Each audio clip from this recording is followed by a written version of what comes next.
स्वागत आहे आपलं सर्वांचं विद्यार्थी मित्रांनो आपल्याच यूट्यूब चॅनलवर। आजच्या क्लासमध्ये आपण 24 जुलै रोजी घडलेल्या सर्व IMP आणि डिटेल चालू घडामोडीचे प्रश्न पाहणार आहोत जे येणाऱ्या आपल्या प्रत्येक एक्झामसाठी उपयोगी असतील। चॅनलवर आले आहात, नवीन आहात, लाईक, सबस्क्राइब, शेअर करायला विसरू नका आणि व्हिडिओ आवडल्यास कमेंट बॉक्समध्ये आपला फीडबॅक नक्की द्या। चला वेळ वाया न घालवता व्हिडिओला सुरुवात करते। प्रश्न पहिला, 43वा लोकमान्य टिळक राष्ट्रीय पुरस्कार 2025 कोणाला जाहीर झाला आहे? महत्त्वाचा प्रश्न आहे। या प्रश्नाचं योग्य उत्तर आहे नितीन गडकरी। हा प्रश्न डिटेलमध्ये पाहू। 2025चा 43वा लोकमान्य टिळक राष्ट्रीय पुरस्कार केंद्रीय रस्ते वाहतूक आणि महामार्ग मंत्री नितीन गडकरी यांना जाहीर करण्यात आला आहे। हा पुरस्कार लोकमान्य टिळक स्मारक ट्रस्ट आदीचे हिंद स्वराज्य संघ यांच्या वतीने देण्यात येतो। या पुरस्काराची घोषणा ट्रस्टचे अध्यक्ष डॉक्टर रोहित टिळक यांनी 23 जुलै 2025 रोजी केली। 1 ऑगस्ट 2025 रोजी लोकमान्य टिळकांच्या 105व्या पुण्यतिथीनिमित्त पुण्यातील टिळक स्मारक मंदिरात गडकरींना हा पुरस्कार प्रदान करण्यात येईल। नितीन गडकरी यांनी देशभर रस्ते, महामार्ग, पूल, ग्रीन एनर्जी, पायाभूत प्रकल्प यांमध्ये अभूतपूर्व कामगिरी केली आहे। त्यांच्या नमामि गंगे, जलमार्ग विकास आणि राष्ट्रीय महामार्ग प्रकल्प या क्षेत्रातील योगदानामुळे त्यांना हा पुरस्कार प्रदान करण्यात येणार आहे। लोकमान्य टिळक राष्ट्रीय पुरस्काराबद्दल समजून घेऊया। 1983 मध्ये लोकमान्य टिळक राष्ट्रीय पुरस्काराची सुरुवात झाली। 1 लाख रुपये रोख, पगडी, स्मृतिचिन्ह, सन्मानपत्र असे या पुरस्काराचे स्वरूप आहे। लोकमान्य टिळक स्मारक मंदिर ट्रस्ट आधी हे हिंद स्वराज्य संघ या नावाने ओळखले जात होते। लोकमान्य टिळक स्मारक मंदिर ट्रस्टचे अध्यक्ष हे रोहित टिळक आहेत।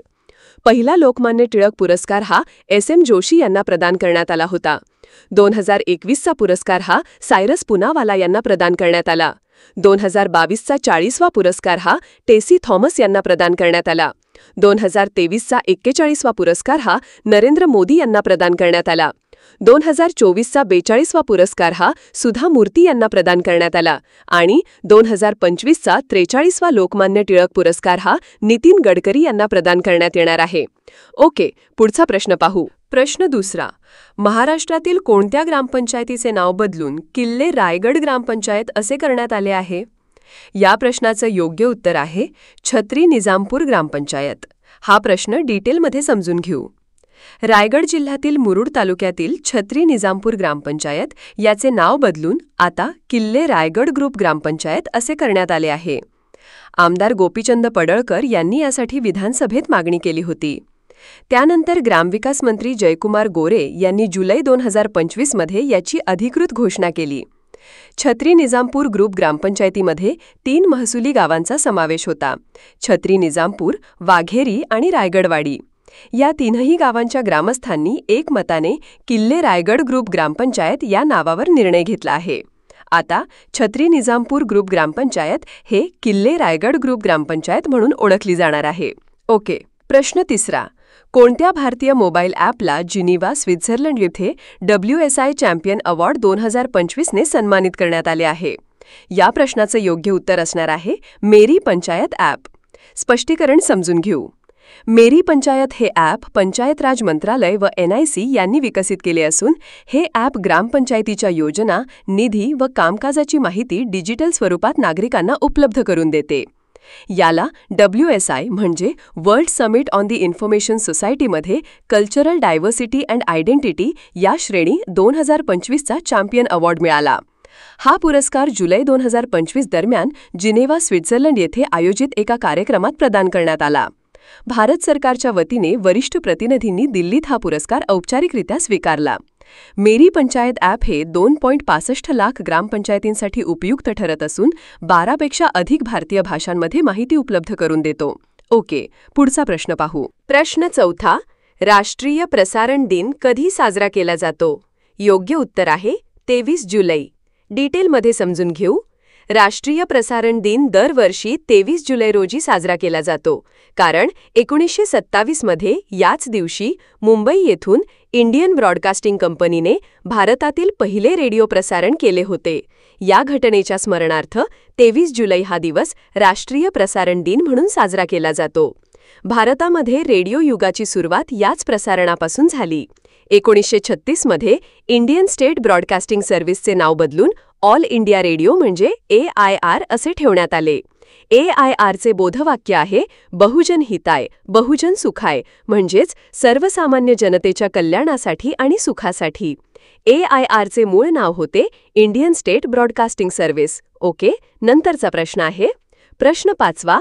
जागतिक दर्जाच्या प्रतिष्ठित पर्यटन स्थळांचा विकास करण्यासाठी केंद्र सरकारने जुलै 2025 मध्ये कोणती नवीन योजना सुरू केली?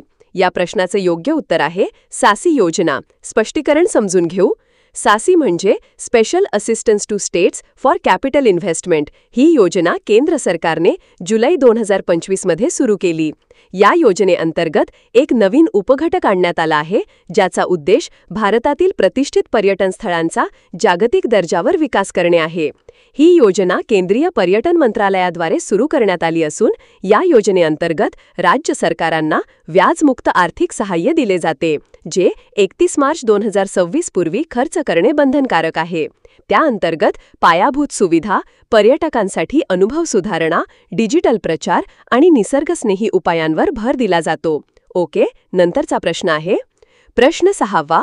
अटल इनोव्हेशन मिशनच्या मिशन डिरेक्टरपदी कोणाची नियुक्ती करण्यात आली आहे? या प्रश्नाचे योग्य उत्तर आहे दीपक बागला. डिटेलमध्ये समजून घेऊ. 21 जुलै 2025 रोजी नीती आयोगच्या अंतर्गत असलेल्या AIM म्हणजे अटल इनोव्हेशन मिशनच्या नवीन मिशन डिरेक्टरपदी दीपक बागला यांची नियुक्ती करण्यात आली आहे. ते पूर्वी इन्व्हेस्ट इंडियाचे CEO आणि MD होते.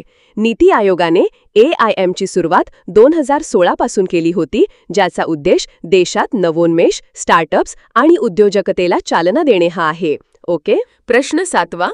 जीनियस ॲक्ट हे विधेयक कोणत्या देशाने 2025 मध्ये पारित करून स्थिर क्रिप्टोकरन्सीला कायदेशीर मान्यता दिली आहे? या प्रश्नाचं योग्य उत्तर आहे अमेरिका. हा प्रश्न डिटेलमध्ये समजून घेऊ. 2025 मध्ये अमेरिकेने जीनियस ॲक्ट हे विधेयक सिनेटमध्ये 308 पैकी 122 अशा बहुमताने पारित करून स्थिर क्रिप्टोकरन्सीला कायदेशीर मान्यता दिली आहे. या कायद्यानुसार केवळ अधिकृत बँकांनाच स्थिर क्रिप्टोकरन्सी जारी करण्याची परवानगी आहे. प्रत्येक स्थिर क्रिप्टोकरन्सी ही एकास एक प्रमाणात अमेरिकी डॉलरला जोडलेली असावी आणि त्यामागे डॉलर किंवा सरकारी बॉन्डचा बॅकअप असणे बंधनकारक आहे. यामुळे किंमत स्थिर राहते व ग्राहकांचे संरक्षण सुनिश्चित होते.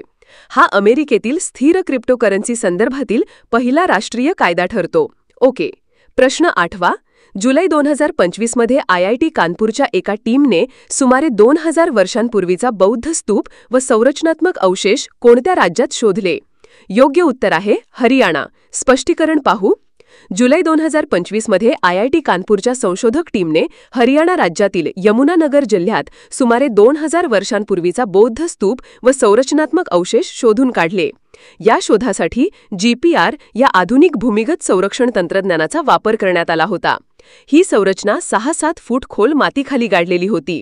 या अवशेषांमधून प्राचीन बौद्ध संस्कृतीचा ठसा आणि वास्तुकलेचा इतिहास समोर येतो. या संशोधनामुळे हरियाणा राज्यात बौद्ध धर्माचा पगडा होता हे ऐतिहासिक दृष्टिकोनातून सिद्ध होण्यास मदत झाली आहे. ओके, नंतरचा प्रश्न पाहू. प्रश्न 9. जागतिक मेंदू दिवस वर्ल्ड ब्रेन डे दरवर्षी कधी साजरा केला जातो? योग्य उत्तर आहे 22 जुलै. हा प्रश्न डिटेलमध्ये समजू. जागतिक मेंदू दिवस म्हणजे वर्ल्ड ब्रेन डे दरवर्षी 22 जुलै रोजी साजरा केला जातो. या दिवसाची सुरुवात 2014 मध्ये वर्ल्ड फेडरेशन ऑफ न्यूरोलॉजी या संस्थेने केली होती, मेंदू संबंधित आजारांबद्दल जनजागृती वाढवण्यासाठी. 2025 ची जागतिक मेंदू दिवसाची थीम आहे brain health for all ages, म्हणजेच जीवनाच्या प्रत्येक वयात मेंदूच्या आरोग्याला समान महत्त्व देणे. ओके, 10वा प्रश्न. महाराष्ट्र राज्य कुस्तीगीर परिषदेच्या अध्यक्षपदी कोणाची निवड झाली आहे? योग्य उत्तर आहे हनुमंत गावडे. स्पष्टीकरण समजून घेऊ. 2025 ते 2029 या कार्यकाळासाठी महाराष्ट्र राज्य कुस्तीगीर परिषदेच्या अध्यक्षपदी हनुमंत बाळासाहेब गावडे यांची बिनविरोध निवड झाली आहे. त्याचप्रमाणे सरचिटणीसपदी ललित बाळासाहेब लांडगे यांचीही निवड झाली आहे. ही निवड प्रक्रिया पुण्यातील मामासाहेब मोहोळ कुस्ती संकुल येथे पार पडली. ओके, महत्त्वाच्या नियुक्त्या समजून घेऊ. भारतीय ऑलिम्पिक संघटनेच्या अध्यक्ष आहेत PT उषा, तर महाराष्ट्र ऑलिम्पिक संघटनेचे अध्यक्ष आहेत अजित पवार. भारतीय क्रिकेट नियामक मंडळ BCCIचे अध्यक्ष आहेत रॉजर बिन्नी, तर महाराष्ट्र क्रिकेट संघटनेचे अध्यक्ष आहेत रोहित पवार. भारतीय बॅडमिंटन संघटनेचे अध्यक्ष आहेत हिमंता बिस्वा शर्मा. तर महाराष्ट्र बॅडमिंटन संघटनेचे अध्यक्ष आहेत अरुण लखानी. भारतीय कुस्ती महासंघचे अध्यक्ष आहेत संजय कुमार सिंग. तर महाराष्ट्र कुस्तीगीर परिषदचे अध्यक्ष आहेत हनुमंत गावडे. ओके, धन्यवाद विद्यार्थी मित्रांनो. हे होते आजचे आपले टॉप 10 प्रश्न. व्हिडिओ आवडल्यास लाईक, सबस्क्राईब, शेअर करायला विसरू नका आणि व्हिडिओ कसा वाटला हे कमेंट बॉक्समध्ये नक्की कळवा. Thanks for watching.